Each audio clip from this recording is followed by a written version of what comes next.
Hello बच्चों, कैसे हो आप सब लोग। मैं निहारिका आप सब बच्चों का बहुत बहुत बहुत स्वागत करती हूँ आपके अपने नीव हिंदी के बैच में। और मैं उम्मीद करती हूँ आप सब बच्चे मस्त होंगे, स्वस्थ होंगे और आज की क्लास के लिए रेडी होंगे। तो भाई, क्या हाल चाल है आप सब बच्चों के? एक बार जल्दी से सब बच्चे मुझे बता दीजिए, क्या आप सब बच्चों तक मेरी आवाज सही से पहुंच रही है और क्या आप सब बच्चों को मैं सही से दिख रही हूँ?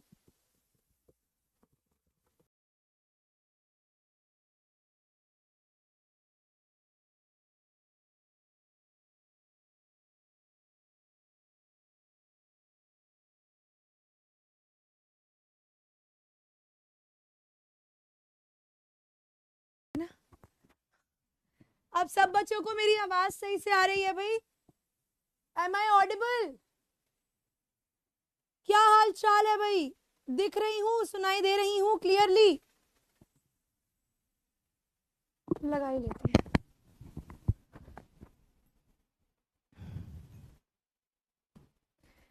क्या हाल चाल है भाई पब्लिक? आप कैसी हैं भाई? मैं अच्छी हूँ, मैं बढ़िया हूँ। आप बताइए, आप लोग कैसे हैं? चलिए भाई, तो भाई आज की क्लास में मैंने आप लोगों को एक नया चैप्टर शुरू करवाना है। आप लोगों के साथ भाई हम बड़े लकी हो गए हैं कि हम लोगों को क्लास मिल गई है दो, है ना। हम लोग बड़े लकी है कि हम लोगों को वीक की 2 क्लासेस मिल गई हैं। तो क्योंकि बेटा हमारी क्लासेस जो है वो 2 हो गई हैं, तो हमारा सिलेबस भी जल्दी खत्म हो जाएगा। तो हम लोग बहुत जल्दी हमारा सिलेबस निपटा देंगे और उसके बाद बेटा हमारा जो है रिवीजन शुरू हो जाएगी। तो भाई आप लोगों को पता होगा कि हम लोगों ने कल की मेरे को एक बात पूछनी है आप सब बच्चों से। आप सब बच्चों के लिए कल हमने रिपोर्टेड स्पीच नाम का एक टॉपिक जो है बेटा उसकी क्लास करवाई थी। ठीक है, कल की क्लास हमने करवाई थी रिपोर्टेड स्पीच की। तो रिपोर्टेड स्पीच की क्लास वैसे तो बेटा वीर बैच में हुई थी, क्लास 10th के बैच में हुई थी। ठीक है, लेकिन मैं पूछना चाहती हूँ कि क्या आप लोगों को वो जो टॉपिक है वो समझ में आया है? Thank you Simran, hello Radhya, नमस्ते बेटा। तो आप लोग मुझे बताइए, क्या वो रिपोर्टेड स्पीच का टॉपिक आप लोगों को समझ में आया है? टॉपिक क्लियर था ना भाई? कल की रैंक 9 थी, वेरी गुड बेटा। नहीं ली थी तो एक बार ही देख लेना यार, तुम्हारा काम हो जाएगा। अच्छा, एक बच्चा पूछ रहा ma'am what is SSC exam. तो बेटा एसएससी एग्जाम का मतलब होता है staff selection commission. So basically जो भी आप लोगों के यूपीएससी एस्पिरेंट्स होते हैं या फिर आपके जो भी आपका गवर्नमेंट जो आपकी गवर्नमेंट ऑर्गेनाइजेशंस हैं जो इनमें स्टाफ सिलेक्ट होता है बेटा, उसे कहा जाता है एसएससी, स्टाफ सिलेक्शन कमीशन। तो एसएससी हर साल एग्जाम्स कंडक्ट करवाती है। 3 तरीके के एग्जाम कंडक्ट करवाती है बेटा। सबसे पहले कराती है एसएससी जीडी, एक कराती है एसएससी सीएचएसएल और एक कराती है बेटा एसएससी सीजीएल। तो जीडी वाला जो एग्जाम होता है वो बहुत ही आप कह सकते हैं बिल्कुल बेसिक पोस्ट के लिए होता है, बहुत छोटी छोटी पोस्ट के लिए वो एग्जाम होता है, लेकिन वो 10th के बाद बच्चे दे सकते हैं। तो आप लोग भी 10वीं के बाद दे सकते हो। ठीक है, उसके बाद दूसरा एग्जाम होता है बच्चे सीएचएसएल, जो आप लोग क्लास 12th के बाद दे सकते हो। और एक होता है बेटा सीजीएल, जो एग्जाम के ऊपर अभी हमारी प्रॉब्लम चल रही है। जिस एग्जाम में बहुत सारी गड़बड़ थी, जिस एग्जाम में कई बच्चों के एग्जाम कैंसिल हो गए, कईयों के सेंटर पर इंटरनेट नहीं चला, कईयों के वहां पर उनके एक एंड मोमेंट पर एडमिट कार्ड पर लोकेशंस चेंज हो गई, है ना। तो ये जो अभी हुआ है उस रिगार्डिंग एक प्रोटेस्ट चल रहा है बेटा हमारे देश के अंदर इस समय, दिल्ली में खासकर। ठीक है, तो ये था एसएससी और एसएससी से रिगार्डिंग पूरी बात। अब और जानने के लिए आप लोग गूगल कर सकते हैं कि क्या है। ठीक है, तो बेटा ज्योति रजवंशी बच्चे, हमें दोस्त नहीं चाहिए, हमें चाहिए पढ़ाई, और पढ़ाई करके चाहिए हमें अच्छे नंबर। तो ma'am I want good number. ठीक है ma'am, I want good grades, and ma'am I don't want friends, ma'am I want good grades. ठीक है बेटा, चलो। तो भाई आज की क्लास में हम लोगों ने, अरे वाह वेरी गुड बेटा दीपक, कंग्रेचुलेशंस बेटा। तो भाई हम लोग क्या कर रहे थे, हम लोगों ने स्टार्ट करना है आज आप लोगों का एक बहुत मजेदार चैप्टर जिसका नाम है बेटा ईश्वरान द स्टोरी टेलर। ये एक बहुत मजेदार कहानी है 2 लोगों के बारे में, ईश्वरान और महेंद्रा। इनकी स्टोरी अब हम लोग स्टार्ट करेंगे। ठीक है, तो स्टार्ट करते हैं बच्चों हम लोग हमारे आज की क्लास को। तो आप सब बच्चों का सबसे पहले तो बहुत बहुत स्वागत है आपकी अपनी इंग्लिश टीम में। जहां पर है बेटा ये आपका अपना प्यारा रॉकेट रकून जो आप सब बच्चों का बहुत बहुत स्वागत करता है। बस एक बारी मुझे समय दीजिए 1 मिनट का, मैं ये चेक करना चाहती हूँ कि भाई मेरी आवाज़ धीरे आ रही है या सही सुनाई दे रही है। ईयरफोन कहाँ है हमारे?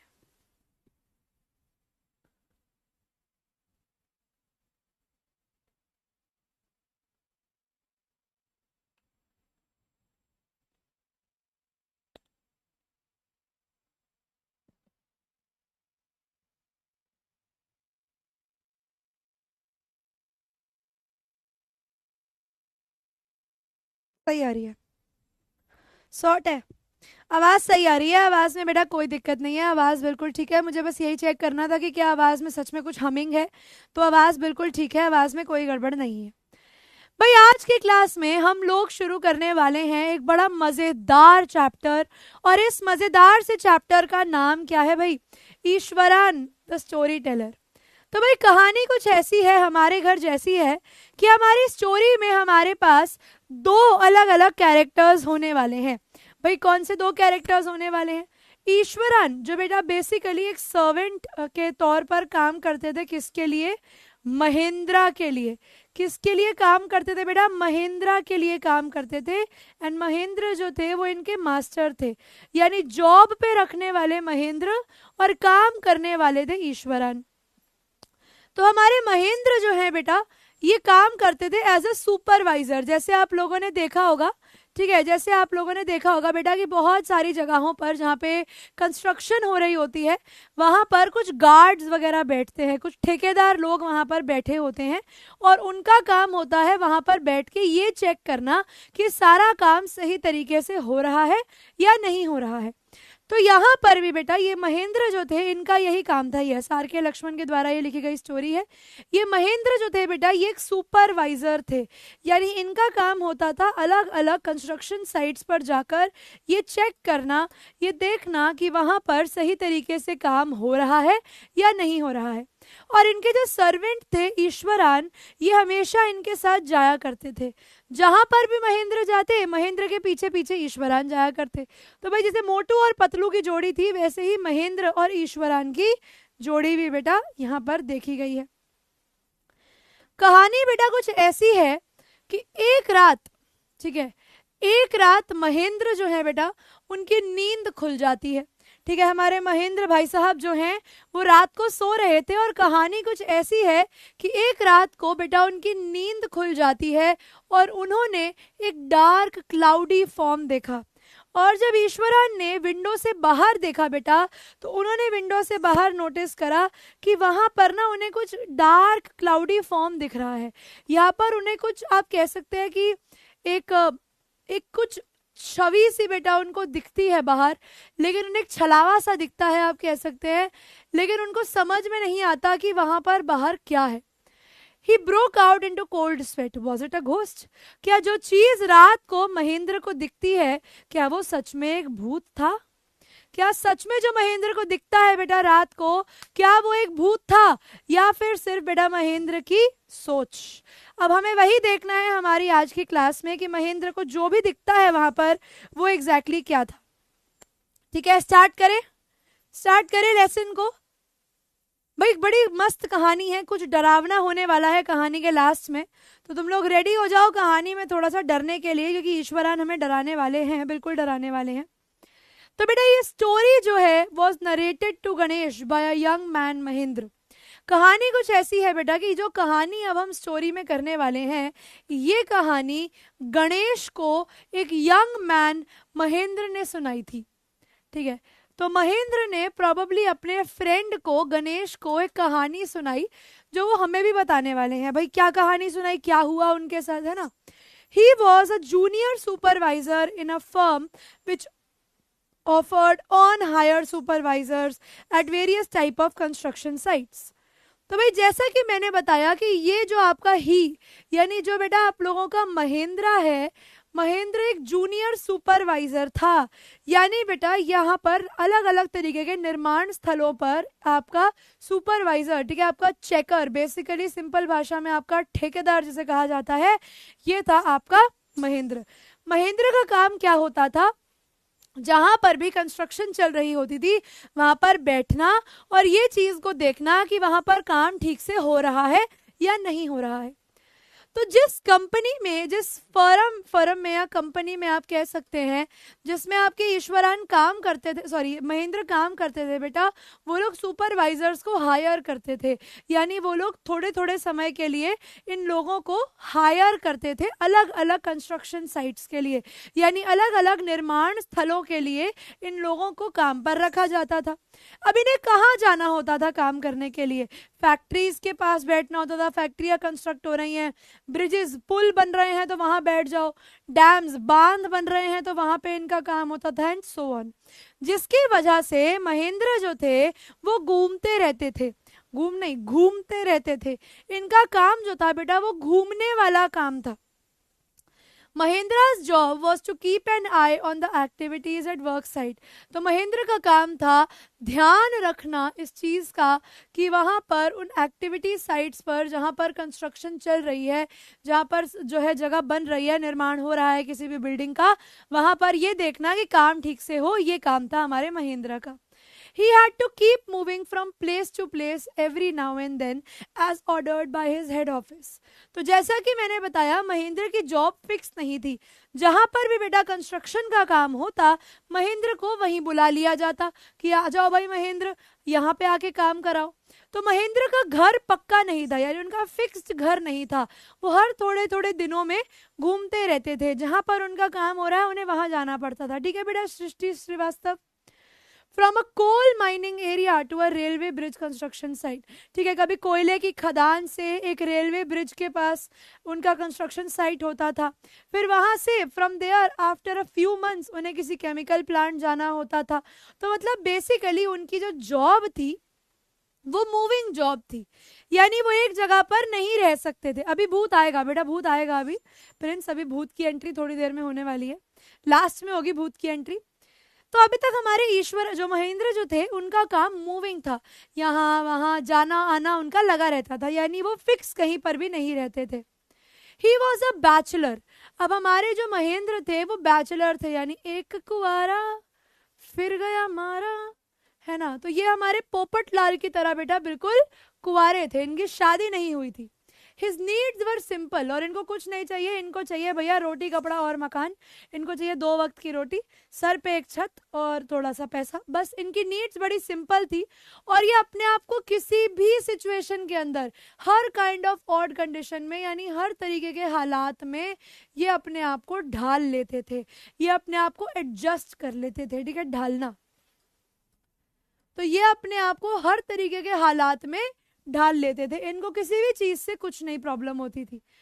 Weather it was an ill equipped circuit house और अ मेकशिफ्ट कैनवस टेंट, मतलब भले ही आप इन्हें एक खराब से, ठीक है, भले ही आप इन्हें खराब से सर्किट हाउस में रुकवा दो, या फिर आप इन्हें एक मेकशिफ्ट कैनवस टेंट में, या फिर आप इन्हें टेंट में रुकवा दो, या आप इन्हें तंबू में रुकवा दो, इन्हें कोई फर्क नहीं पड़ता था, हर जगह पर बेटा ये एडजस्ट कर लेते थे। ठीक है, इन the middle of a stone query, तो वो कहते हैं कि आपके पत्थर की खदान के बीच में भी अगर आप इनको एक टेंट बांध के दे दोगे ना, इनको एक तंबू लगाकर भी दे दोगे ना, तो भी ये वहां पर पत्थर की खदान के बीचों बीच भी टेंट लगाकर भी रह सकते थे, है ना। ये तो बड़े ही आप कह सकते हैं ऐसे एडजस्टेबल आदमी थे, कहीं पर भी जाएंगे कहीं पर भी एडजस्ट हो जाएंगे, कोई दिक्कत ही नहीं है, कोई खाने की दिक्कत नहीं है, सोने की दिक्कत नहीं है, काम जहां लेकर जाएगा वहां चले जाएंगे। But one asset he had was his cook, लेकिन उनके पास बेटा उनकी एक संपत्ति थी। संपत्ति का मतलब यहाँ पर आप कह सकते हैं कि उनके पास एक ऐसी चीज थी अपने लिए जो उनके लिए बहुत ज्यादा कारगर थी, जो उनके लिए बहुत ज्यादा जरूरी थी। वो संपत्ति कौन थी? वो संपत्ति थी बेटा इनके कुक, जिसका नाम था ईश्वरन। कि हमारे ये जो महेंद्र हैं, ये हर जगह पर इतनी जल्दी क्यों ढल रहे हैं, ये हर जगह पर इतनी जल्दी क्यों एडजस्ट कर रहे हैं, इन्हें कहीं पर भी जाकर कोई परेशानी क्यों नहीं हो रही? क्योंकि बेटा इनके साथ इनके कुक, इनके बावर्ची, जिसका नाम था ईश्वरन, वो हर जगह इनके साथ जाया करते थे। The cook was quite attached to Mahendra. तो मतलब जैसे एक पिता और एक बेटे का संबंध होता है, बिल्कुल वैसे ही ईश्वरान और महेंद्र का था। जो ईश्वरान थे वो भी महेंद्र से बहुत जुड़े हुए थे, और and followed him uncomplainingly wherever he was posted. तो जहां पर भी बेटा उनकी बदली होती वहां पर अनकम्प्लेनिंगली यानी बिना बोले, ठीक है, बिना बोले वो हमेशा उनके साथ चले जाया करते थे। उन्हें ईश्वरान के साथ सॉरी महेंद्र के साथ जाने में कभी भी कोई दिक्कत नहीं हुई। जहां पर भी महेंद्र जाते, जहां पर भी उनकी पोस्टिंग होती, जहां पर भी उनका तबादला होता, वहां पर वो उनके साथ पहुंच जाते कि चलो जहां पर भी आपका काम होगा मैं आपके साथ वहां चलने को रेडी हूं। तो हमारे महेंद्र का जीवन किसी एक व्यक्ति की वजह से बेटा जो आसान था, वो कौन था? वो थे बेटा सिर्फ इनके कुक, इनके बावर्ची, जिनका नाम है ईश्वरान। महेंद्र के लिए ईश्वरान जो थे बेटा वो खाना बनाते थे, उनके कपड़े धोते थे, उनसे बातें करते थे। रात के समय पर जब दोनों अकेले होते थे, जब दोनों थक जाते थे, तो ये दोनों रात को बैठकर बातें करते थे। He could weave out endless stories. तो वो बताते हैं कि ईश्वरान इतनी अच्छी कहानियां सुनाते थे कि वो इतनी बढ़िया बढ़िया कहानियां बना बनाकर जो है ईश्वरान जो थे महेंद्र को सुनाते थे। एंड एनेक्डोट्स, और उनके किस्से, अलग अलग कहानियां, अलग अलग किस्से जो है वो सुना रहे होते थे महेंद्र को, ये अलग अलग बातों के ऊपर। तो महेंद्र को कभी टीवी की जरूरत नहीं पड़ी, है ना। महेंद्र को कभी भी टीवी की जरूरत नहीं पड़ी, उनको कभी टीवी की कमी महसूस ही नहीं हुई जीवन में, क्योंकि उनके ये जो नौकर थे, उनके ये जो कुक थे, जो बावर्ची थे, वो उन्हें इतनी कहानियां सुनाते थे कि उन्हें कभी लगा ही नहीं कि भाई मुझे घर के अंदर टीवी भी चाहिए या हमारे टेंट में टीवी भी चाहिए। रुकना जरा,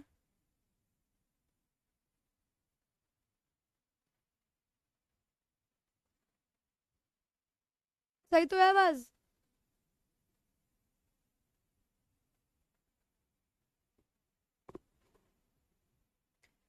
सही तो है बेटा आवाज? आवाज तो बिल्कुल भी धीरे नहीं है, ऐसी क्या बात कर दी तुमने। तो भैया ईश्वरान का सहारा बने महेंद्र, और महेंद्र का सहारा बने ईश्वरान। ईश्वरान also had an amazing capacity to produce vegetables and cooking ingredients। तो वो कहते हैं कि ईश्वरान इतने ज्यादा आप कह सकते हैं काबिल व्यक्ति थे कि आप अगर ऐसी जगह पर है जहां पर आपको कुछ नहीं मिलेगा, वहां पर भी इनकी एक आदत थी, इनकी एक ताकत थी बेटा, इनकी काबिलियत थी कि ये कहीं से भी वेजिटेबल्स ढूंढ के ले आया करते थे। कहीं से भी बेटा ये मसाले ले आएंगे, कहीं से भी उठाकर बेटा ये सब्जियां ले आएंगे, आउट ऑफ नोवेयर। मतलब आप एक ऐसी जगह पर हैं जहां पर दूर दूर तक सब्जियों वाले का कोई ठिकाना ही नहीं है। ऐसी जगहों पर भी बेटा हमारे ईश्वरान जो थे वो सब्जियां ढूंढ कर ले आया करते थे। In the middle of a desolate landscape. तो वो कहते हैं एक उजाड़ जगह पर भी, ठीक है, वो कहते हैं बिल्कुल एक उजाड़ जगह पर भी अगर आप चले जाओ तो वहां पर भी ईश्वरान के पास वो ताकत थी कि वो सामान ढूंढ के ला सकते थे। With no shops visible for miles around. मतलब आपको कोसों मील दूर तक कोई दुकान दिखेगी ही नहीं, है ना। उन्हें कोसों मील दूर तक कोई दुकान दिखेगी भी नहीं, लेकिन उसके बाद भी ईश्वरान जो है वो कहीं ना कहीं से सब्जियां ढूंढ कर ले आते थे और हमारे महेंद्र के लिए खाना बनाया करते थे। He could miraculously conjure up most delicious dishes। तो वो कहते हैं भैया बड़ी अचंभे की बात है, बड़ी ही आप कह सकते हैं बड़ी मिराकुलसली, मतलब एकदम वो चमत्कार के तरीके से, ठीक है, बिल्कुल ऐसे चमत्कार के तरीके से he would collect up vegetables, ठीक है, कहीं ना कहीं से सब्जियां ढूंढ कर ले आए और उससे इतनी टेस्टी डिशेस बनाते थे। फ्रेश सब्जियों से बनाई हुई डिशेस वो तैयार करते थे 1 घंटे के अंदर। मतलब फॉर एग्जांपल एक बार वो जिंक शीट, जिंक एक टाइप का मेटल होता है, तो इनकी जो एक बारी काम पड़ा, इनका जो जगह पड़ी काम की वो थी जिंक शीट की खदान, ठीक है, जिंक की खदान पे इनका काम पड़ता है। तो वो बताते हैं कि जिंक की खदान पर भी हमारे जो ईश्वरान थे वो 1 घंटे के अंदर सब्जियां ढूंढ लाए, पता नहीं कैसे, और वहां पर भी उन्होंने बहुत ही टेस्टी और बहुत ही बढ़िया खाना जो है बेटा खाने के लिए बना दिया। तो मतलब ईश्वरान की एक ताकत थी बेटा उनका खाना की, वो खाना बहुत टेस्टी बनाते थे। Mahendra would be up early in the morning. अब सुबह सुबह महेंद्र जो थे वो जल्दी उठ जाया करते थे और काम पर निकल जाया करते थे ब्रेकफास्ट करने के बाद, नाश्ता करने के बाद, और अपने साथ कुछ खाना लेकर चले जाया करते थे। तो ईश्वरान का बहुत सपोर्ट था बेटा हमारे महेंद्र को खाना लेके जाने में, ठीक है, ब्रेकफास्ट करने में। अगर महेंद्र बिल्कुल अकेले रह रहे होते तो उन्हें खाना भी खुद बनाना पड़ता, अपना टेंट भी खुद साफ करना पड़ता, अपने कपड़े भी खुद धोने पड़ते। लेकिन ईश्वरान के होने की वजह से महेंद्र को इनमें से कुछ भी काम खुद से करने की जरूरत नहीं थी। Meanwhile Iswaran would tidy up sheet. अब जिस समय पर हमारे जो महेंद्र हैं वो काम करने निकल जाया करते थे, ईश्वरान टाइडी अप करते थे शेड को, यानी जिस कमरे में जो टेंट उन्हें मिलता था उसे क्लीन कर कर रखा करते थे, कपड़े धोते थे, बर्तन धोते थे, और उसके बाद एक लीजरली और उसके बाद बड़ा ही इंजॉयबल बाथ लेते थे, नहाते हुए बड़ा मजा करते थे। Pouring several buckets of water on his head, अपने सर पे बाल्टियों के बाल्टियां पानी डालकर, और साथ ही साथ प्रेयर करते रहते थे नहाते समय। तो मतलब भाई अगर एक ऐसा व्यक्ति हो तुम्हारे जीवन में ईश्वरान जैसा, तो हम मान सकते हैं कि भैया हमारे महेंद्र को बीवी की जरूरत क्यों नहीं थी। मटरिंग अ प्रेयर यानी बोलना। तो हमारे ईश्वरान जो थे वो साथ ही साथ नहाते थे और प्रेयर भी करते रहते थे। It would be lunch time by then, और जब तक वो सफाई करते, खाना बनाते, नहाते, उतने में लंच ब्रेक हो जाता। खाना खाने के बाद वो फिर थोड़ी देर सो जाते, ठीक है, खाना खाने के बाद वो थोड़ी देर स्लीप करते। तो भैया ये तो बिल्कुल वैसा रूटीन है जैसे हमारी मम्मियों का होता है, पहले हमें उठाती हैं, खाना बनाती हैं, हमें तैयार करके स्कूल भेजती हैं, फिर पापा को ऑफिस भेजती हैं, फिर अपना नहाती हैं, धोती हैं, काम करती हैं, और फिर दोपहर को सो जाती हैं। तो यहाँ पर हमारे ईश्वरान का भी सेम रूटीन था। खाना वाना बनाया, खाना वाना खाकर ईश्वरान जो थे वो भी दोपहर को 2 घंटे की लंबी नींद लेते थे। अब वो कहते हैं कि हमारे ईश्वरान जो थे वो पढ़ते थे। अब थोड़ी देर पहले वो पढ़ते थे, वो क्या पढ़ते थे? तो बेटा जो किताब वो अक्सर पढ़ते थे वो एक तमिल थ्रिलर किताब होती थी जिसमें hundreds and hundreds of pages होते थे, और उस किताब के अंदर बहुत सारी इमेजिनेटिव डिस्क्रिप्शंस, यानी जो कहानियां उसके अंदर होती थी, जो डिटेल्स बेटा उसके अंदर होती थी, वो बहुत सारी इमेजिनेबल डिटेल्स होती थी, यानी आप कह सकते हैं कल्पना करने वाली डिटेल्स उसके अंदर होती थी। एक मिनट, मृत्युंजय शुक्ला।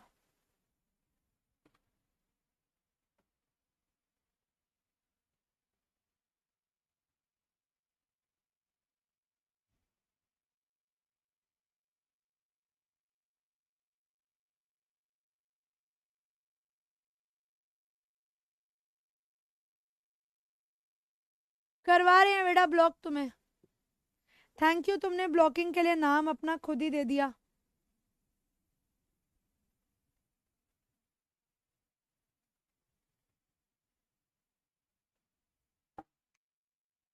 ठीक है जी, मैं कर रही हूँ, डाउट्स ले रही हूँ, एक आधा पेज और करा दूं फिर लेती हूँ, ठीक है।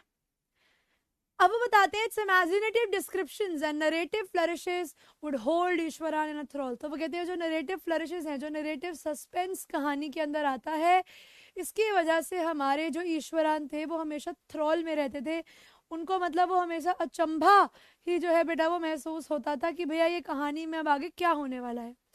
और जब कहानियां, दिन में वो कहानियां पढ़ते थे और शाम को बेटा समय आता था जब वो कहानियां महेंद्र को सुनाते थे, तो उनकी खुद की कहानियां जो थी ना बेटा वो तमिल ऑथर्स से बहुत ज़्यादा इन्फ्लुएंस थी, यानी उनकी कहानियों में भी आपको बहुत सारी तमिल राइटिंग का असर देखने को मिलेगा।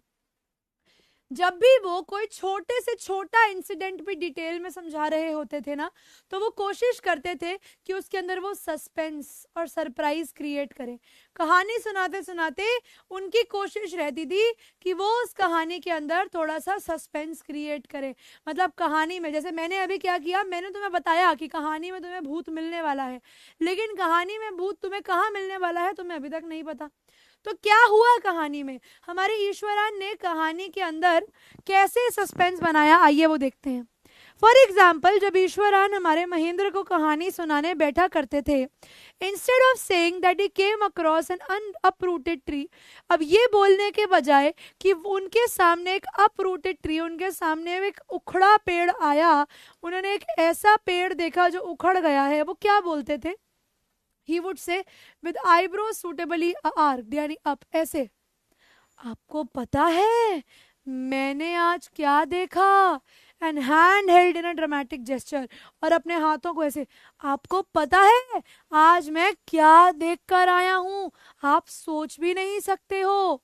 The road was deserted and I was alone. वो कहते हैं the road was deserted, deserted का मतलब है खाली।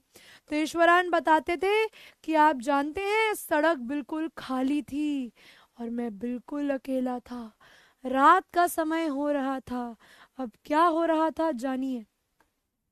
Suddenly I spotted that I looked like an enormous bushy beast lying sprawled against the road. वो कहते हैं सडनली, अचानक से मेरी नजर पड़ी कि मेरे सामने एक बुशी बीस्ट है, मेरे सामने एक बहुत बड़ा राक्षस खड़ा हुआ है। अब मैं क्या करूं उस राक्षस को देखकर? लाइंग स्प्रॉल्ड अक्रॉस द रोड, मेरे सामने एकदम ऐसे ऐसे पड़ा हुआ है, ठीक है, जमीन पर पड़ा होना, मेरे सामने एक बहुत बड़ा सा राक्षस पड़ा हुआ है। I was half inclined to turn and go back. वो महेंद्र को बताते हैं कि मैं अपना मन बना चुका था, ठीक है, मन बनाना, वो कहते हैं मैं अपना मन बना चुका था कि मैं क्या करूंगा, पीछे मुड़ूंगा और यहाँ से चला जाऊंगा।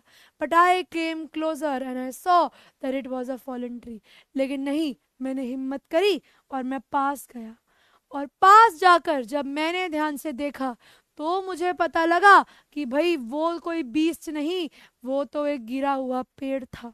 It was dry branches spreading out, और बस उसकी जो खाली और सूखी टहनियाँ थी वो ऐसे पड़ी हुई थी। मतलब उसे ये लगता है, पहले वो महेंद्र को बोलते हैं कि ये जो मेरे सामने है ये एक बहुत बड़ा राक्षस है, ये मेरे सामने एक बहुत बड़ा बीस्ट है। लेकिन जब मैंने उसको पास से जाकर देखा तब मुझे पता लगा कि नहीं नहीं, वो कोई बीस्ट नहीं, वो तो एक पेड़ है जो टूट कर गिर गया है। तो ये था ईश्वरान की कहानी सुनाने का तरीका। कहानी को हमेशा थोड़ा सा और ज्यादा उसके अंदर सस्पेंस बनाकर सुनाते थे ये। Mahendra would stretch himself back in his canvas chair and listen to ईश्वरान्स tales uncritically. अब महेंद्र को उनकी कहानियां सुनने में बड़ा ही मजा आता था, ठीक है, he enjoyed the story time. तो जब भी महेंद्र को हमारे ईश्वरान कहानी सुनाने लगते, महेंद्र ऐसे चेयर पर रिलैक्स करके बैठता और ईश्वरान की कहानियों को अनक्रिटिकली सुनता, यानी उस पर कोई भी सवाल नहीं करता, ठीक है, अनक्वेश्चनिंगली, ठीक है, हर चीज जो है उनकी सुनता कि वो क्या बोल रहे हैं, और किसी भी चीज पर सवाल नहीं उठाता, ये मानता कि हाँ जो वो कह रहे हैं वो सही कह रहे हैं। तो एक इंसिडेंट बताते हैं ईश्वरान के लिए। तो ईश्वरान बताते हैं कि जिस जगह से मैं आता हूँ ना, वो जगह टिम्बर के लिए फेमस है। टिम्बर बेटा एक तरीके की लकड़ी होती है, लकड़ी, हाँ सही लिखा ना मैंने, हाँ, एक तरीके की लकड़ी होती है। ईश्वरान बताते हैं कि there is a richly wooded forest all around. तो वो कहते हैं मेरे घर के पास ना एक बहुत ही घना जंगल है। The logs are hauled on the lorries by elephants. और वो कहते हैं जो टिम्बर के पेड़ होते हैं ना, इसके जो तने होते हैं, ये तने लॉरीज पर, ठीक है, they are put up on the machine, इन्हें मशीन पर जो लॉरीज पर डालते हैं, ठीक है, इनको जो व्हीकल्स पर डालते हैं वो कौन डालते हैं, वो एलिफेंट्स डालते हैं। यानी हाथी क्या करता है, अपनी सूंड से वो तना पकड़ता है पेड़ का और उसके बाद उसको रख देता है व्हीकल्स में, उनके टेम्पो ट्रक्स के अंदर। They are huge well fed beast. तो वो बताते हैं कि भाई ये जो जानवर है आपका हाथी, इसको ये बहुत बड़े होते हैं और इन्हें बहुत ज़्यादा खिलाया जाता है ताकि ये ताकतवर हों और ठीक से काम कर सके। When they turn wild, even the most experienced mahout is not able to control them. तो ईश्वरान बताते हैं कि जब ये हाथी बिल्कुल पागल हो जाते हैं ना, तो जो महावत होते हैं या महावत जिसे कहते हैं हम लोग हिंदी के अंदर, तो जो सबसे ज़्यादा एक्सपीरियंस्ड महावत भी होते हैं ना, वो भी इन हाथियों को नहीं संभाल पाते। तो महावत कौन होते हैं बेटा? ये होते हैं केयर टेकर्स ऑफ एलिफेंट, ठीक है, हाथी के ध्यान रखने वाले लोगों को महावत्स कहा जाता है। तो वो कहते हैं कि अगर ऐसा हो जाए, अगर हाथी पागल हो जाए, तो पागल हाथी को सबसे ज्यादा एक्सपीरियंस महावत भी नहीं संभाल पाता। और वो कहते हैं यही हुआ। मैं बेटा चैट बंद कर रही हूँ, बड़ा इंटरेस्टिंग कहानी का पॉइंट है, तुम लोग बातें करके दिमाग खराब करते हो फिर मेरा। ये बताने के बाद बेटा गौरव मिश्रा तुम भी ब्लॉक हो रहे हो। आई विल मेक श्योर बेटा you guys are blocked for ever.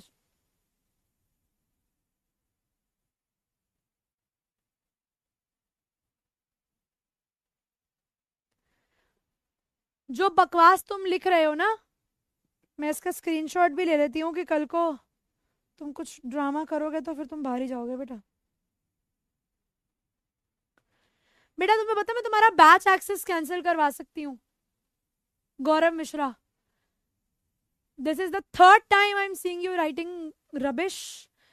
बेटा मुझे टाइम नहीं लगेगा तुम्हारा बैच ब्लॉक करवाने में, तुम बैच से बाहर हो जाओगे। अभी तो इंग्लिश पढ़ रहे हो ना, फिर कुछ नहीं पढ़ पाओगे।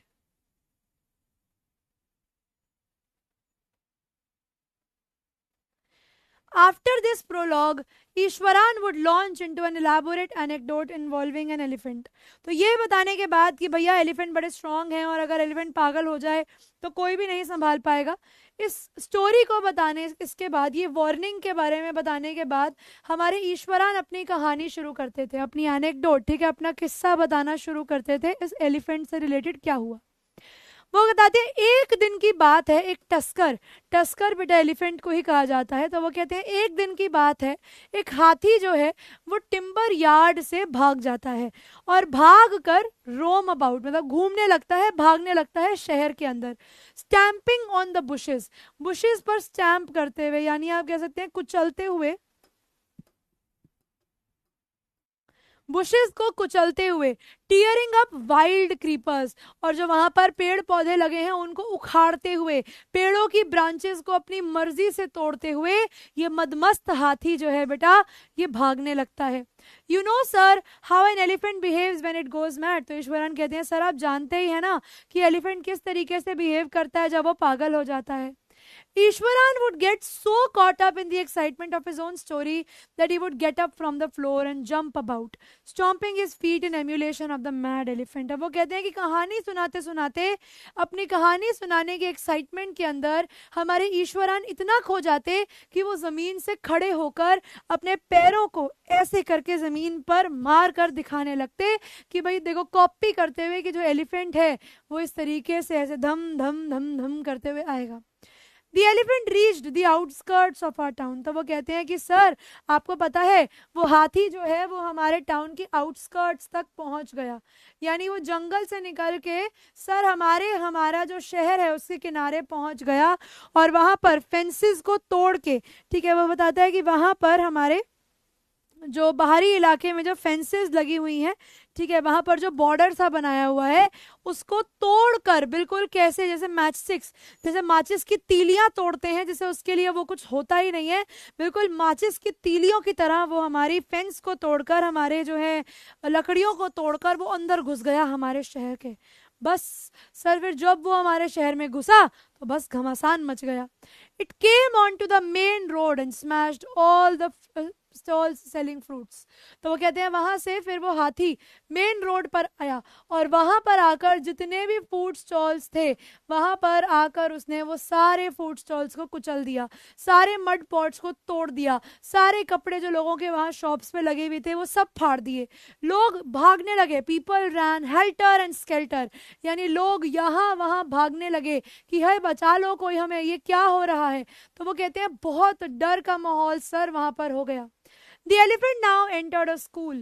तो सर फिर पता है क्या हुआ, फिर वो जो हाथी था ना वो एक स्कूल में एंटर कर जाता है जहां पर सब बच्चे खेल रहे थे और वहां पर वो स्कूल की ब्रिक वॉल को तोड़कर, सर वो वहां की ईंटों की दीवार को तोड़कर स्कूल के अंदर घुस गया।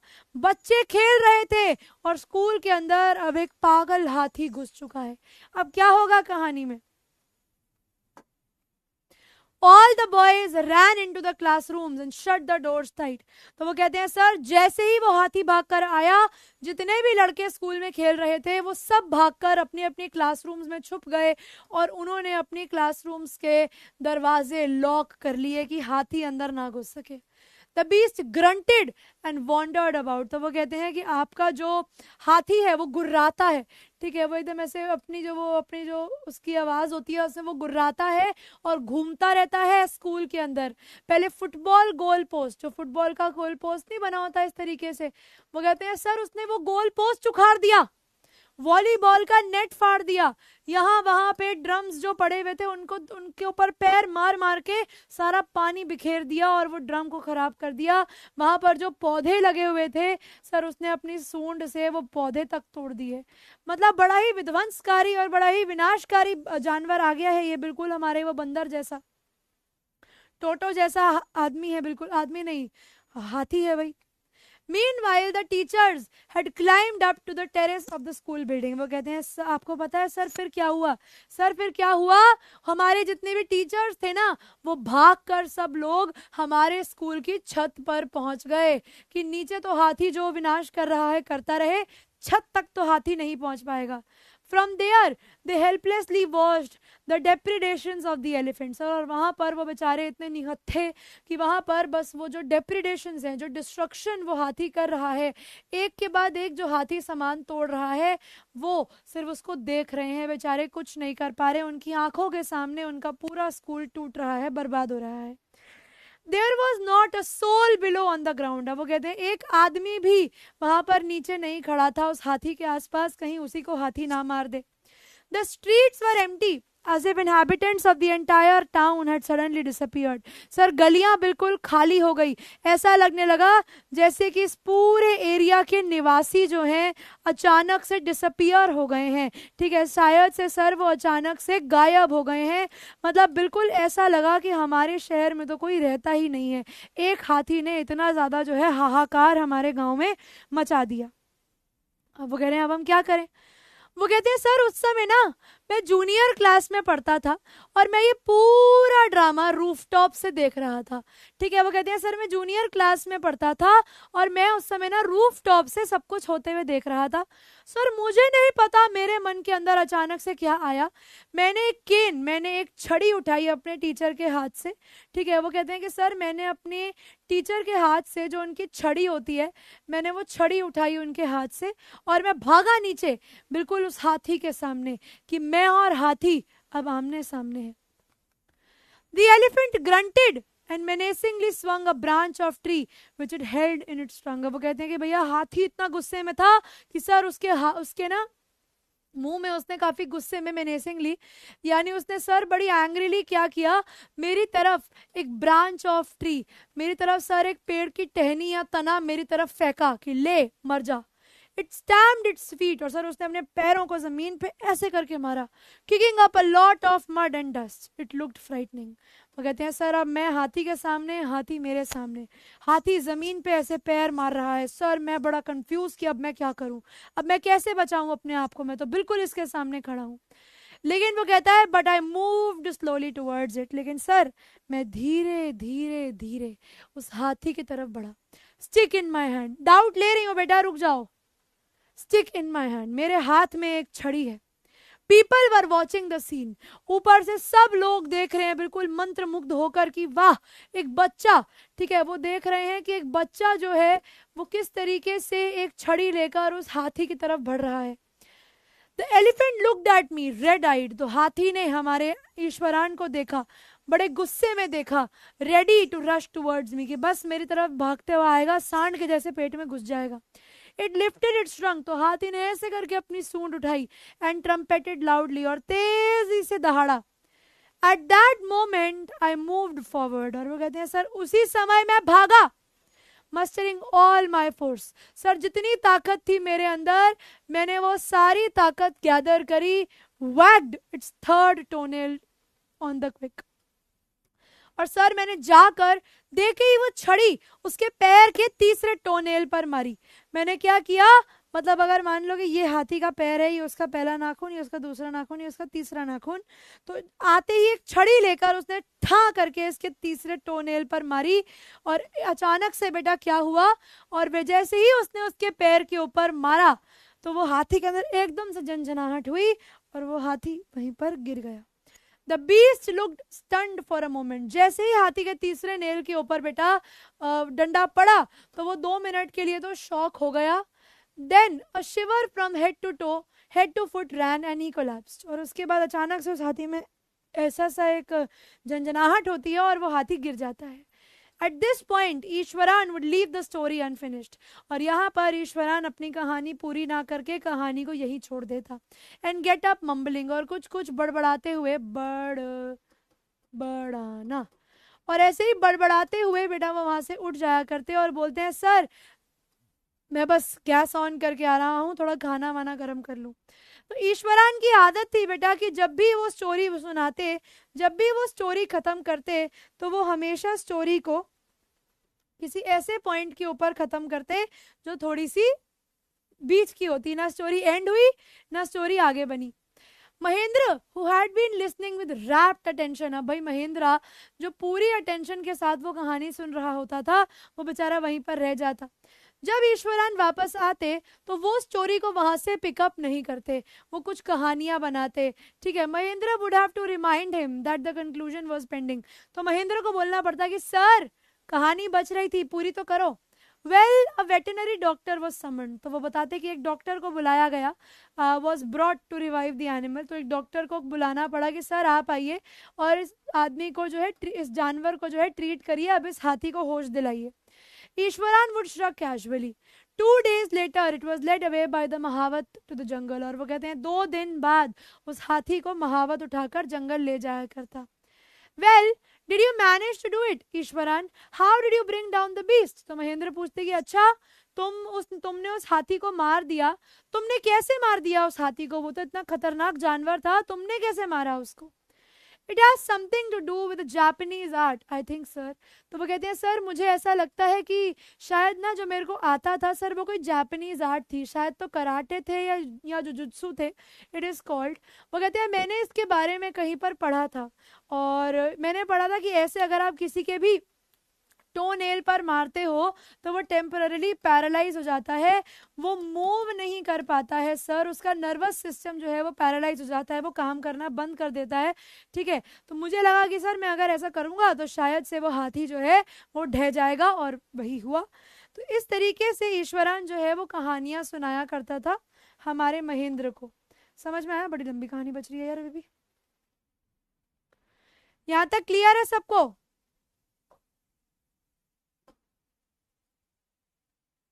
हम्म, अब भूत वाला पार्ट आने वाला है स्टोरी में।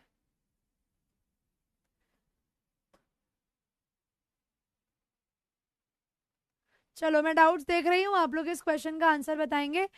सवाल दिया गया है आपको बेटा, what art help Iswaran to bring down the beast, option है बॉक्सिंग, रेसलिंग, जिजुत्सु या yoga.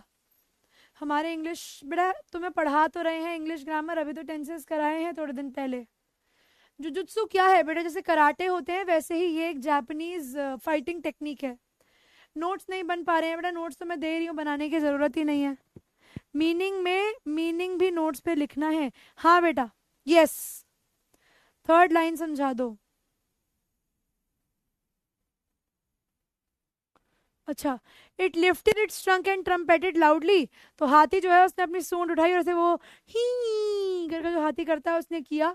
At the moment I moved forward, और जैसे ही हाथी ने अपना आवाज ऐसे किया तो हमारे जो ईश्वरन है वो भाग के जाते हैं और उसके तीसरे टोनेल के ऊपर डंडा मार देते हैं। पाए लागू बेटा भाई। तो टेस्ट में अच्छे नंबर कैसे लाएं बेटा, चैप्टर उसको बुक से पढ़ के। हमसे कब मिलेंगी, जल्दी ही बेटा मिलेंगे कुशाग्र। भूत आने वाला है बेटा रतन, हाँ ये पेपर में आएगा।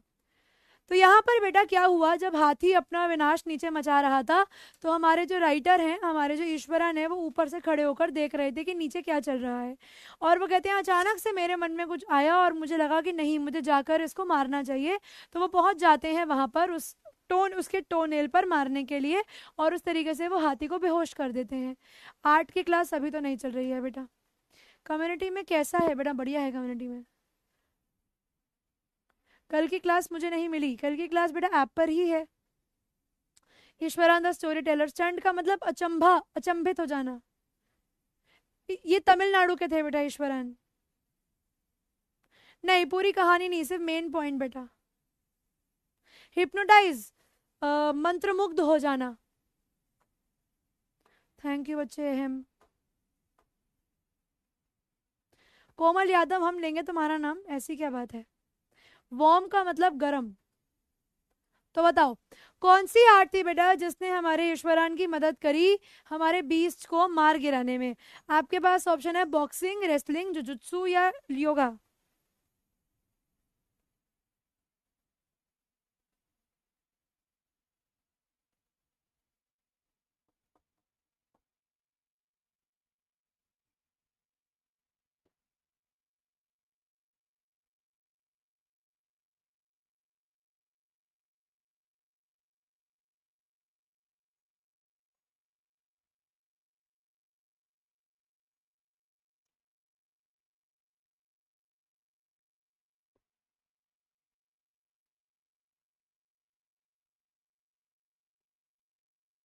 तो आंसर होगा बेटा जुजुत्सु। देखते हैं कितने परसेंट बच्चों ने सही जवाब दिया है। ऑप्शन नंबर सी क्वेश्चन का सही आंसर है।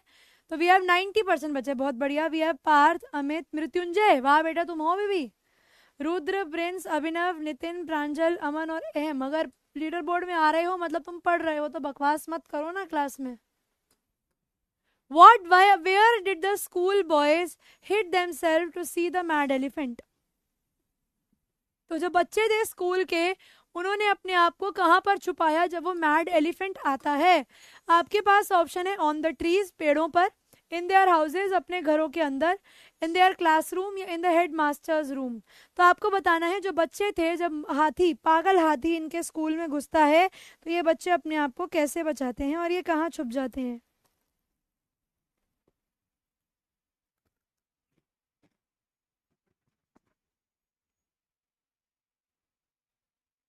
रिया बेटा यही बता दो अपना डाउट।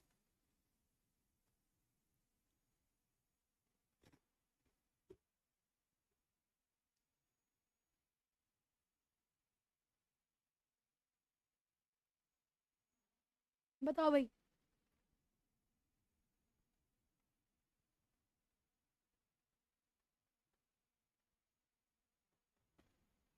शेजल यही बता दो डाउट।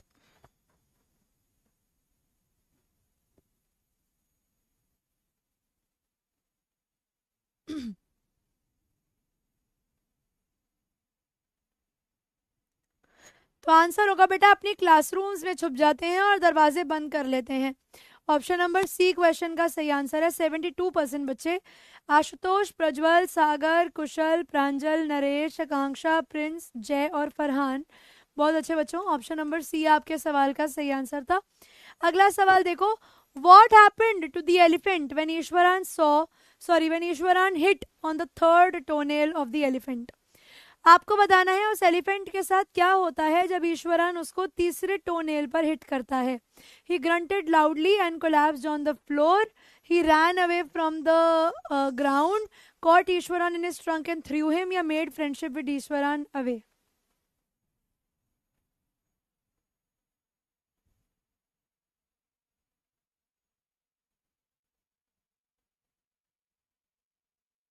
वाह अंशिका, वाह अंशिका वाह।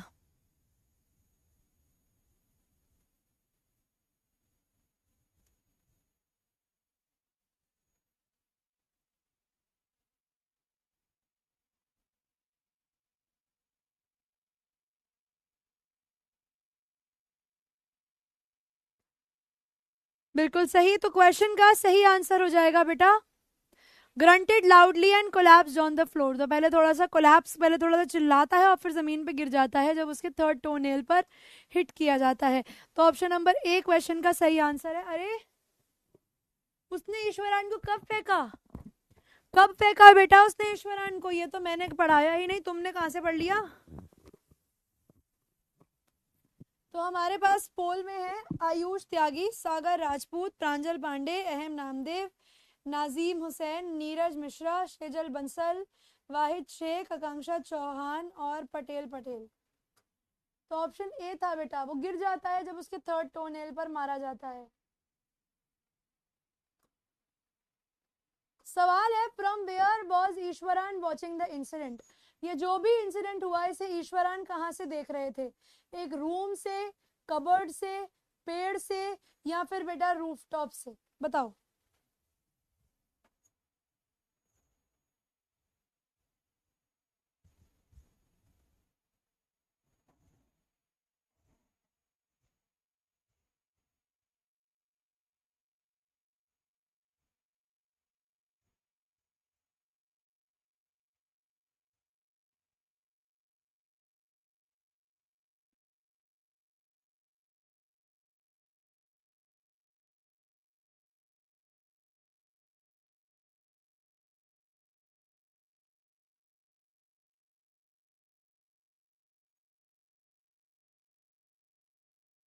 तो भाई ईश्वरान ये इंसिडेंट देख रहे थे रूफटॉप से, छत से देख रहे थे कि नीचे क्या हो रहा है।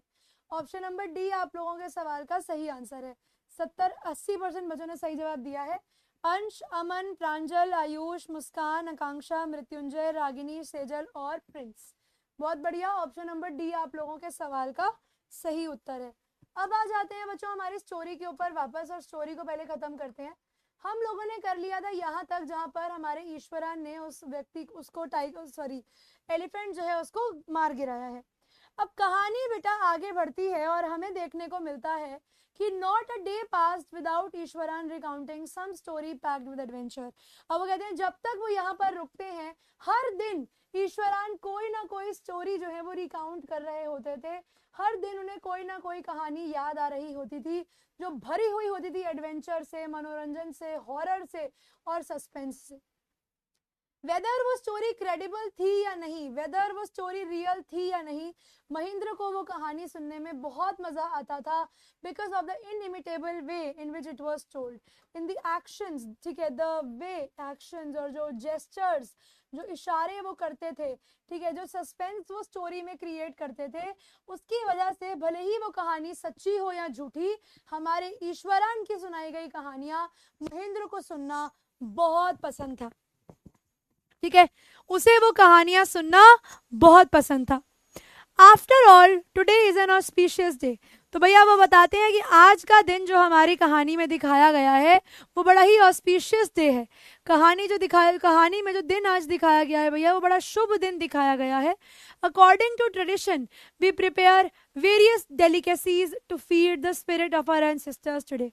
तो भाई एक दिन बहुत टेस्टी खाना बना होता है, और जब महेंद्र ने पूछा हमारे ईश्वरान से कि भाई आप बताओ आज आपने इतना सारा खाना क्यों बनाया है, इतनी सारी टेस्टी टेस्टी डिशेस क्यों बनाई हैं आज आपने खाने के लिए, तो यहाँ पर हमारे जो ईश्वरान है वो बताते हैं कि हमारे ट्रेडिशन के अकॉर्डिंग, हमारी परंपरा के अकॉर्डिंग, बेटा मैंने लगा लिया है माइक, अब ठीक आएगी, तो वो बताते हैं कि ट्रेडिशन के अकॉर्डिंग हम बहुत सारी डेलिकेसीज, हम बहुत सारी डिशेस बनाते हैं ताकि जिनको हम हमारी पूर्वजों की आत्माओं को दे सकें। तो जैसे आप लोगों को पता होगा कि हमारे यहाँ पर श्राद्ध का सिस्टम चलता है जिसमें हर फैमिली के अंदर श्राद्ध वाले दिन पर उनकी फैमिली के लोगों के लिए जो है खाना बनाया जाता है ना, और हमारे जो पूर्वज हैं उनके लिए खाना बनाया जाता है, और उसके बाद वो खाना जाकर चींटी को, कौवे को और ऐसे पंडित जी को जाकर खिलाया जाता है।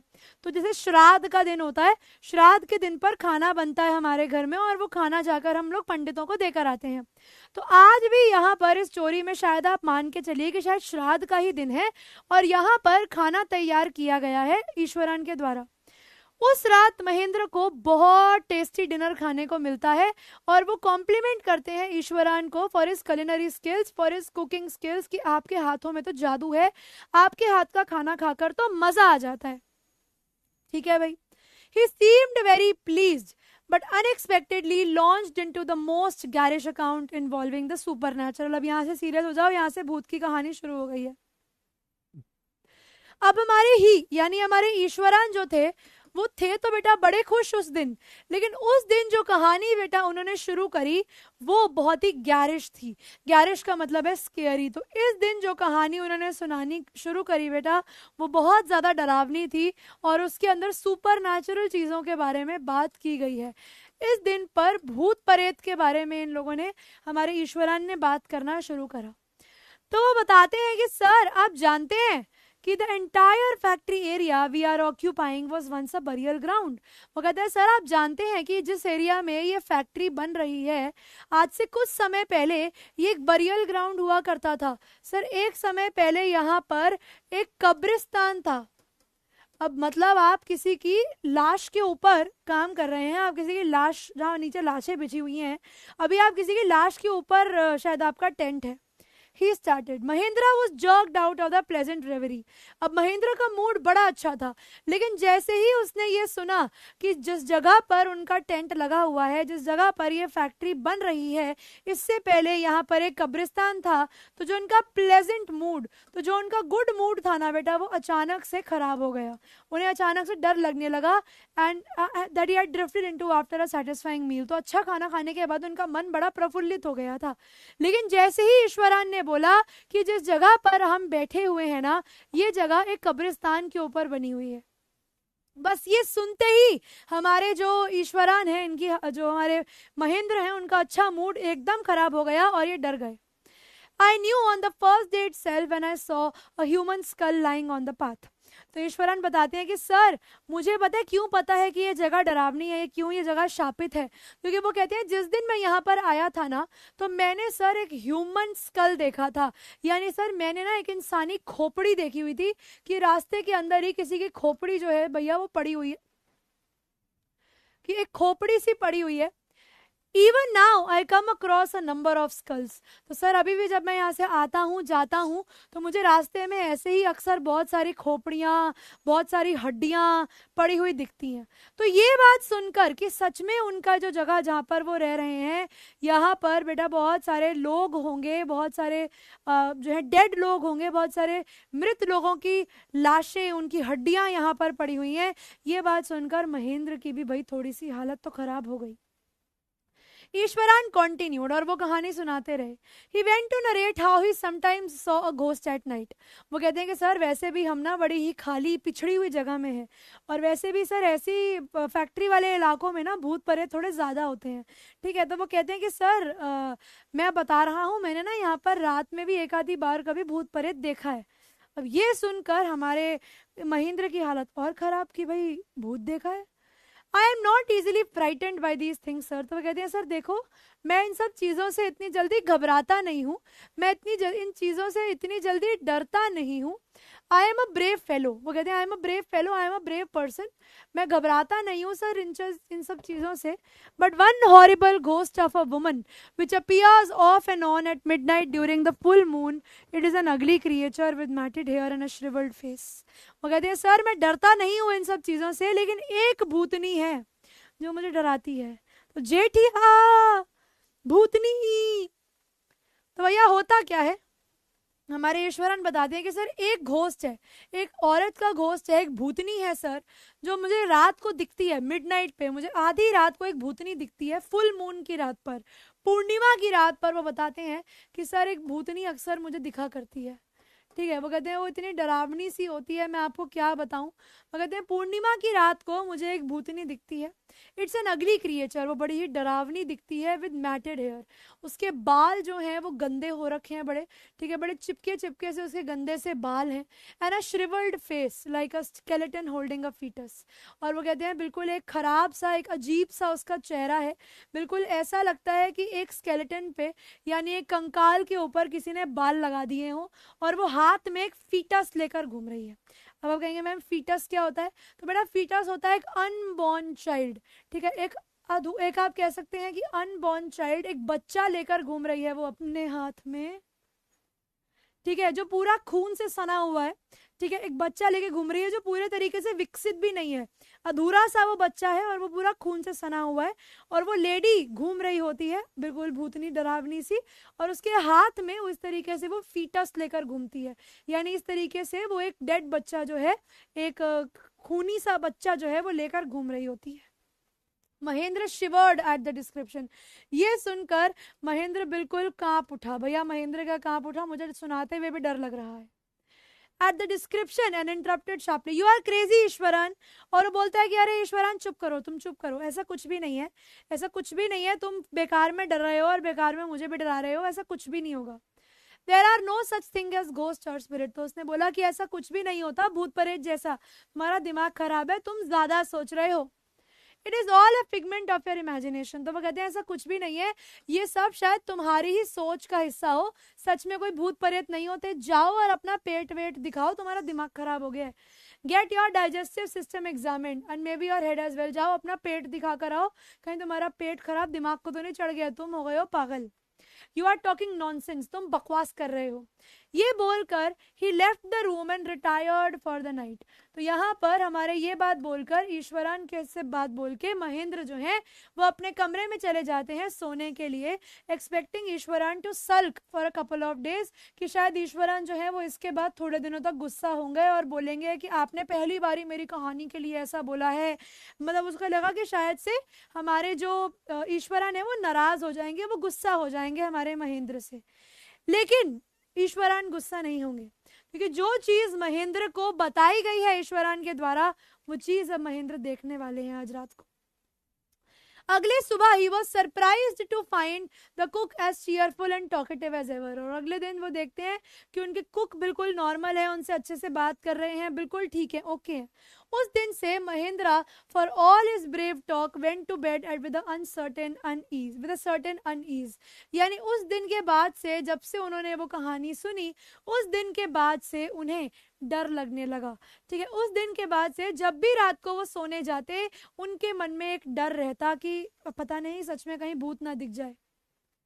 Every night he peered into the darkness outside through the window. हर रात अपने डर को हटाने के लिए वो बाहर देखते विंडो से। ठीक है, हर रात वो क्या करते, विंडो से बाहर देखते next to his bed, trying to make sure कि जैसा ईश्वरन ने कहा है बाहर उन्हें कुछ चलता फिरता ना दिखे इनकी विसिनिटी में, यानी उनके क्लोज एरिया में, उनके आसपास के एरिया के अंदर उनको जैसा महेंद्र ने बताया है वैसा उन्हें कुछ भी देखने को ना मिले। But he could only see a sea of darkness with twinkling lights of the factory miles away. लेकिन रात को उन्हें सिर्फ अंधेरा दिखता और बहुत दूर थोड़ी बहुत चमकती हुई रोशनी दिखती फैक्ट्रीज की। यानी जहां पर इनका टेंट था वो जगह बेटा बिल्कुल अंधेरी थी। He had always liked to admire the milk white landscape on full moon nights. तो उन्हें बड़ा अच्छा लगता था रात को बाहर देखना विंडो से। जब पूरी पूर्णिमा की रात होती थी तो पूर्णिमा की रात को इन्हें अपनी विंडो से बाहर देखना बहुत ही अच्छा लगता था कि किस तरीके से जो चंद्रमा की रोशनी है वो हर जगह पर गिर रही है। लेकिन यहाँ पर आज ही जैसे ही वो चंद्रमा की रोशनी देखते हैं, पूर्णिमा की रात है, पूर्णिमा की रात को फिर उन्हें कुछ खतरनाक दिखता है। But after hearing Ishwaran's story of the female ghost, he avoided looking out of the window altogether when the moon was full. तो उस दिन के बाद से जब उन्होंने ईश्वरन की कहानी सुनी, उस दिन के बाद से बेटा रात के समय पर जब पूर्णिमा होती थी तो वो बाहर देखते ही नहीं थे। तो पूर्णिमा की रात नहीं है, लेकिन एक रात की बात है, महेंद्र की नींद खुल जाती है अपनी स्लीप से बाय अ लो मोन क्लोज टू हिज विंडो। उनको कुछ आवाज आ रही थी अपनी विंडो के बाहर से कि जैसे कोई वहां पर ना, मेरे को दरवाजा खोलने तो मुझे डर लग रहा है, मेरे ही रोंगटे खड़े हो गए हैं, 2 minute, I am scared honestly. तो मैं थोड़ी सी विंडो दरवाजा खोल रही हूँ। हाँ, तो मैंने थोड़ा सा दरवाजा खोला है भाई, मुझे डर लग रहा है। तो हुआ क्या, अब उन्हें ना रात को कुछ आवाज आई, कुछ अजीब सी आवाज आई और उनको समझ में नहीं आया, लेकिन उनकी जो है नींद खुल गई उस आवाज से। At first he put it down to a cat prowling for a mice. तो सबसे पहले उन्हें लगा कि चलो कुछ नहीं है, शायद से एक बिल्ली जो है वो वहां पर रोम कर रही होगी, शायद से एक बिल्ली जो है वो वहां पर घूम रही होगी चूहे के लिए, जो चूहा पकड़ना होगा, तो शायद एक बिल्ली घूम रही है वहां पर। But the sound was too guttural for a cat. लेकिन वो जो आवाज़ थी वो बहुत ज़्यादा डरावनी थी। ठीक है, वो आवाज़ जो थी वो बहुत ज़्यादा डरावनी थी और आप नहीं कह सकते कि वो एक बिल्ली की आवाज़ है। मतलब वो आवाज़ सुन के पता लग रहा था कि ये बिल्ली की आवाज़ तो नहीं है। He resisted the curiosity to look out lest he should behold a sight which could stop his heart. उन्होंने पहले कंट्रोल किया अपनी क्यूरियोसिटी को कि नहीं मैं बाहर नहीं देखूंगा। ठीक है, उन्होंने अपनी जिज्ञासा को कंट्रोल किया कि नहीं भैया मैं बाहर नहीं देखने वाला, कि कहीं मैं कुछ ऐसा ना देख लूं जिस चीज को देखकर मैं डर जाऊं, जिस चीज को देखकर मेरा दिल ही रुक जाए, इससे बेटर मैं बाहर देखूं ही नहीं। तो पहले तो उसने कोशिश करी कि मैं बाहर ना देखूं, but the wailing became louder and less feline. लेकिन वो जो आवाज़ थी, वो जो रोने की आवाज़ थी, वो और तेज हो गई और लेस कैट लाइक। मतलब वो पता लग रहा था कि वो बिल्ली की आवाज़ तो नहीं है, वो कुछ और है। He could not resist the temptation any more. लेकिन अब ये जो आवाज़ आ रही है, इस चीज़ को देखने से अब महेंद्र अपने आप को नहीं रोक पाए और महेंद्र ने बाहर देख लिया। ठीक है, और महेंद्र ने क्या किया, उन्होंने बाहर देख लिया। Lowering himself to the level of the window sill, he looked out. तो उन्होंने अपने आप को विंडो के लेवल पर लाया और बाहर देखा। At the white sheet of moonlight outside, उन्होंने देखा कि चंद्रमा की रोशनी तेज है, अच्छी खासी तेज है।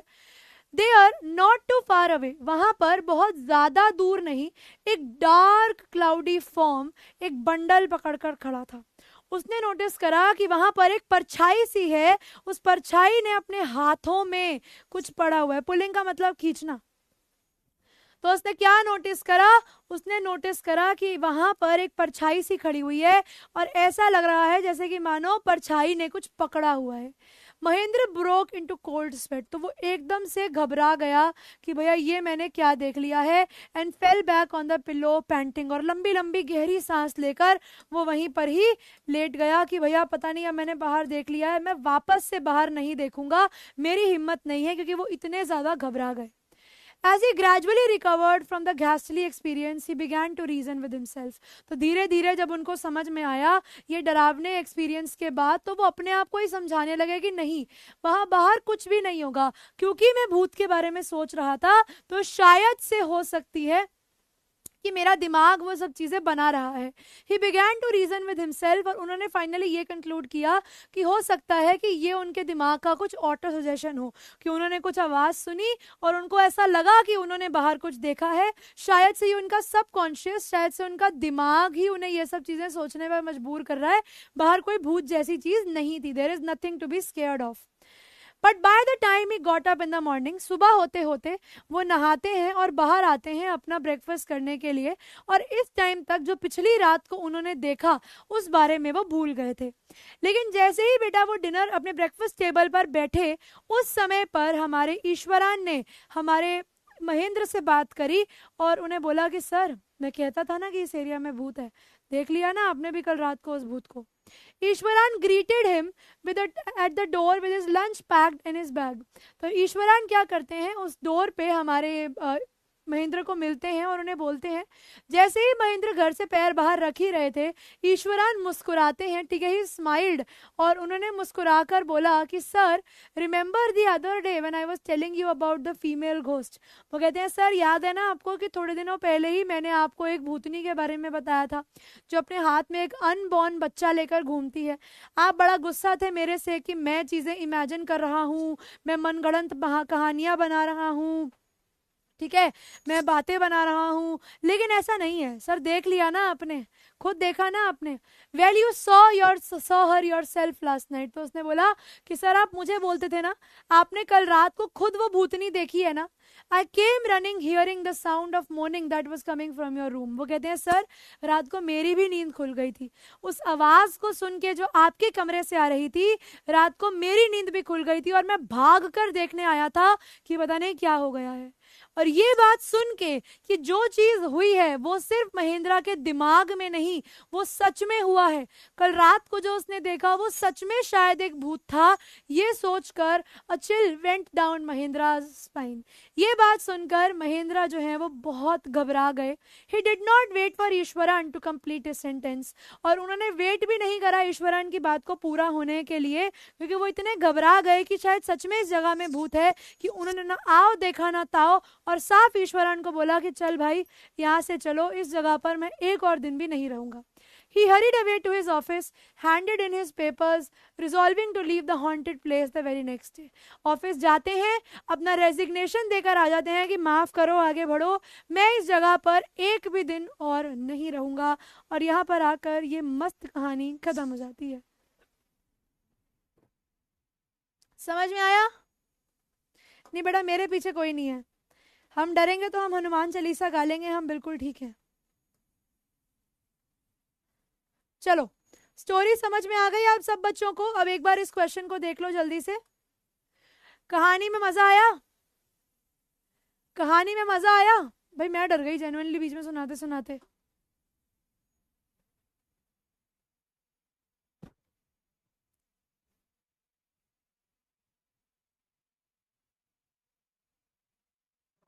बढ़िया स्टोरी थी भाई, मजा आ गया। अरुण कुमार, यही बता दो बेटा डाउट अपना।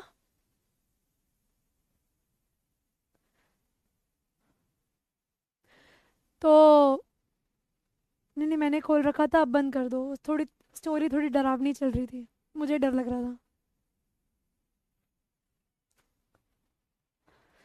चलो भाई, तो स्टूडियो पर्सन भी पूछने आ गए कि मैम दरवाजा क्यों खुला हुआ है। मैंने कहा भाई कहानी डरावनी थी, मुझे डर लग रहा था, मैं क्या करूं।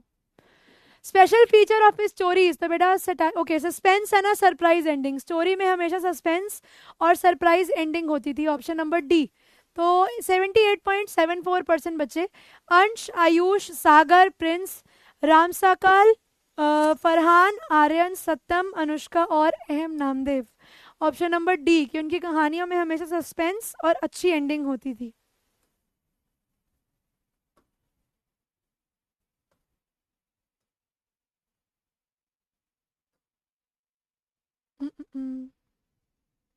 रुक जाओ, ये बताओ। हम्म ये सवाल बताओ,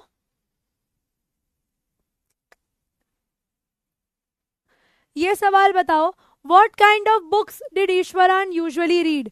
यूजुअली यानी अक्सर हमारे जो ईश्वरान थे वो किस तरीके की किताब पढ़ते थे। Some popular Tamil religious book, some popular Tamil love stories, some popular Tamil thrillers, या पॉपुलर तमिल फोक सॉन्ग्स।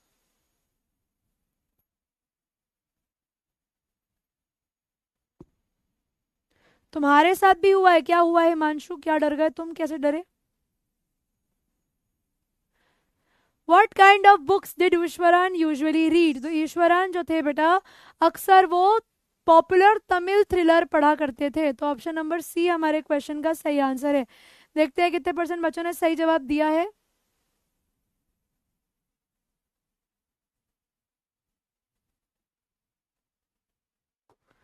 तो 52% बच्चों ने, रिलीजियस नहीं पढ़ते थे बेटा, थ्रिलर बुक्स पढ़ते थे वो। कुशल, सागर, नजीम, आकांक्षा, सिया, आयुष, प्रांजल, आर्यन, कुणाल एंड सत्यम। बहुत अच्छे, ऑप्शन नंबर सी। आखिरी पोल कराकर क्वेश्चन आंसर्स करा रही हूँ। What kind of a person was Iswaran. आपको बताना है कि ईश्वरान किस तरीके के व्यक्ति थे। Curious learner, dedicated, loyal and obedient worker, multi talented and full of positive traits. Traits का मतलब होता है आदत,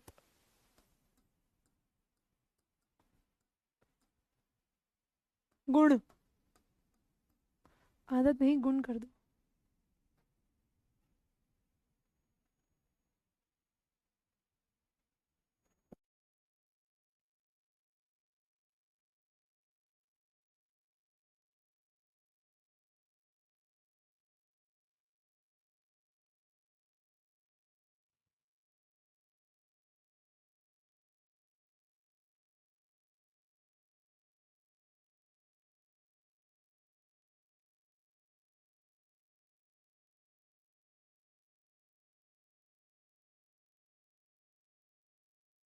सही आंसर हो गया बेटा, ऑल ऑफ दी अबव। हम जाएंगे ऑप्शन नंबर डी के साथ।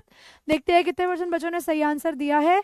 60% बच्चे, प्रांजल, रागिनी, प्रिंस, अनिकेत, विष्णु, आयुष, दीप्ति, अमन, शिवांशी और नजीम। फाइनल लीडर बोर्ड भी देख लो, तो वी हैव प्रांजल, आयुष, नीरज, प्रिया, पटेल, शिवांशी, मिसबा, समर, अश्विनी और Rudra as top 10। Congratulation everyone. अब कुछ सवाल देख लेते हैं, फिर हमारी स्टोरी खत्म हो जाएगी। वही एक सवाल जो मैंने तुम्हें बोला था, टीवी वाला, कि why does the author say that Iswaran seemed to make up for the absence of TV in Mahendra's living quarter. क्योंकि वो कहते हैं कि जो हमारे ईश्वरान है वो महेंद्र के रूम में, के कमरे में, टेंट में एक टीवी की कमी को कैसे पूरा करते थे। तो भैया ईश्वरान की कहानियां इतनी ड्रामेटिक और इतनी एंथ्रॉलिंग, इतनी इंटरेस्टिंग होती थी कि महेंद्र हमेशा उनकी कहानियों में पूरे तरीके से खो जाया करते थे। स्टोरीज, क्योंकि हर दिन के कहानियों से, हर दिन के जो आप कह सकते हैं पॉइंट्स से और प्रॉब्लम्स से रिलेट करती थी, इसीलिए उन्हें कभी भी टीवी की कमी अपने लिविंग क्वार्टर्स में महसूस नहीं हुई। ठीक है। दूसरा सवाल, महेंद्र को 30 से 40 वर्ड्स में बताना है कि आप महेंद्र को कैसे एक्सप्लेन करेंगे। तो महेंद्र बेटा एक जूनियर सुपरवाइजर थे, वो एक बैचलर थे यानी कुंवारे थे, उनकी केयर करने वाले ईश्वरन उनके कुक थे। He was a simple fellow, वो बड़े साधारण से आदमी थे और एक साधारण जीवन जीते थे। उनका एक एडजस्टेबल नेचर था, वो कहीं पर भी अपने आप को ढाल लेते थे और he could adjust himself anywhere, वो कहीं पर भी एडजस्ट हो जाते थे। Describe Iswaran's amazing capacity to produce vegetables. आपको बताना है कि बंजर से बंजर जगह में भी ईश्वरान सब्जियां कहाँ से ले आया करते थे। तो भाई महेंद्र का एक कुक था जिनका नाम था ईश्वरान। ठीक है। He was quite attached to Mahendra, वो महेंद्र से बहुत जुड़े हुए थे और जहां पर भी महेंद्र जाते उनके साथ वो निकल जाया करते थे। ईश्वरान एक बहुत अच्छे कुक थे और उनके अंदर एक बहुत अच्छी कैपेसिटी, एक बहुत अच्छी आदत थी या ताकत थी कि वो सब्जियां ढूंढ लाते थे ऐसी जगहों पर भी जहां पर दूर दूर तक सब्जियों की कोई दुकान नहीं होती थी। इवन एट अ प्लेस जहां पर कोई शॉप विजिबल नहीं होती थी दूर दूर तक, वहां पर भी वो सब्जियां ढूंढकर अच्छा टेस्टी खाना बना दिया करते थे। ही वुड कॉन्जर अप, तो वहां पर वो बना दिया करते थे बेटा इतनी टेस्टी डिशेस फ्रेश वेजिटेबल्स के साथ, 1 घंटे के अंदर अंदर, मतलब पहुंचे और 1 घंटे के अंदर अंदर ही उन्होंने सब्जियां पता नहीं कहाँ से ढूंढ के टेस्टी खाना बनाकर रेडी कर दिया। ये थी ईश्वरन की खासियत। ईश्वरान ने अपरूटेड ट्री को, जो उखड़ा हुआ पेड़ था, उसे कैसे दर्शाया? तो भैया ईश्वरान कहते थे कि रोड खाली है, अचानक से उन्होंने नोटिस करा कि एक बुशी बीस्ट, एक बड़ा सा बालों वाला एक राक्षस उनके सामने खड़ा हुआ है। लेकिन जब वो पास गए तो उन्हें पता लगा कि भैया वो कोई बीस्ट नहीं, वो कोई जानवर नहीं, डरावना राक्षस नहीं, वो तो बल्कि एक गिरा हुआ पेड़ था। ठीक है, एक आखिरी सवाल देखो। महेंद्र, आखिरी सवाल देखो। महेंद्र कॉल्स घोस्ट और spirit a figment of imagination. Mahendra ने बोला कि तुम्हें जो भूत प्रेत दिख रहे हैं ना, वो तुम्हारी सोच का असर है। उसके साथ क्या होता है? भाई महेंद्र को कभी भी विश्वास नहीं था कि भूत प्रेत जैसी कोई चीज होती है, लेकिन एक रात उनकी नींद खुल जाती है क्योंकि उन्हें अपने घर के बाहर से एक लो साउंड, उन्हें एक अजीब सी आवाज आती है। वो रेजिस्ट नहीं कर पाए, वो कंट्रोल नहीं कर पाए अपनी क्यूरियोसिटी, वो कंट्रोल नहीं कर पाए अपनी जिज्ञासा, और उन्होंने बाहर देख लिया। जब उन्होंने बाहर देखा तो उन्हें एक डार्क क्लाउडी फॉर्म दिखता है कि हाथ में एक बंडल लेकर वो डार्क क्लाउडी फॉर्म खड़ा है, जो प्रोबेबली एक फीमेल घोस्ट थी जिसने अपने हाथ के अंदर एक फीटस पकड़ा हुआ था। Mahendra was in cold sweat, he got scared. ठीक है, वो बहुत ज़्यादा डर जाते हैं फ्रॉम टॉप टू बॉटम, और उसके बाद वो अपने पिलो पर सर रखकर सो जाते हैं। उनमें बिल्कुल भी हिम्मत नहीं होती कि अब वो एक बारी ऊपर मुड़कर देख लें कि भाई वहाँ पर क्या था और क्या नहीं। ठीक है, यहाँ पर आकर बच्चों आप लोगों की ये जो स्टोरी है ये समाप्त हो जाती है। आप सब बच्चे एक बारी प्लीज़ मुझे बता दीजिए कि क्या ये कहानी आप लोगों को क्लियर है, क्योंकि यहाँ पे आकर बच्चे ये चैप्टर का हो गया है दी एंड, और आप लोगों के डीपीपी बेटा इस चैप्टर की आ गई है। साथ ही साथ इसके नोट्स भी बेटा अपलोड आपको हुए हुए मिल जाएंगे, पुराने नोट्स भी आ चुके हैं, ये वाले नोट्स भी आ जाएंगे, तो आप उन नोट्स को ही देख सकते हैं, आपको खुद से समरी बनाने की ज़रूरत नहीं है। साथ ही साथ बेटा आप लोगों के जो डाउट्स हैं, क्योंकि सारे डाउट्स क्लास में सॉल्व नहीं हो पाते, तो इसीलिए आप लोगों के जो डाउट्स हैं बेटा यहाँ से फिर वो डाउट पोर्टल पर चले जाएंगे, और डाउट पोर्टल पर एसएमई यानी आपके सब्जेक्ट मैटर एक्सपर्ट आपको उन क्वेश्चंस का आंसर देंगे। साथ ही साथ बच्चों मैं भी, ठीक है, और साथ में मैं भी आप लोगों के क्वेश्चंस पढ़ के आपके आंसर्स दे के आपको बताऊंगी। और अगर कुछ एक्स्ट्रा मुझे लगेगा बच्चों कम्युनिटी पर जिसके बारे में मुझे आपसे बात करनी है, तो उसके रिगार्डिंग मैं आप लोगों को कम्युनिटी पर भी जो है मेंशन कर दूंगी या आप लोगों को बता दूंगी। ठीक है, यहाँ तक मैं उम्मीद करती हूँ सब बच्चों को आज की क्लास समझ में आ गई होगी। ठीक है भाई, मिलते हैं बच्चों आप लोगों को आपकी अगले वीक की क्लास में, जो कि होने वाली है 8 तारीख को, 8 नहीं, हाँ 8 तारीख को, फ्राइडे होती है ना अब तो। ठीक है, तो मिलते हैं बच्चों आप लोगों को आपकी अगली क्लास में। ठीक है, तब तक के लिए बच्चों पढ़ते रहिए और आगे बढ़ते रहिए, इसी तरीके से मेहनत करते रहिए। मिलते हैं आप बच्चों को आपकी अगली क्लास में। ठीक है, take care everyone, goodbye, bye bye.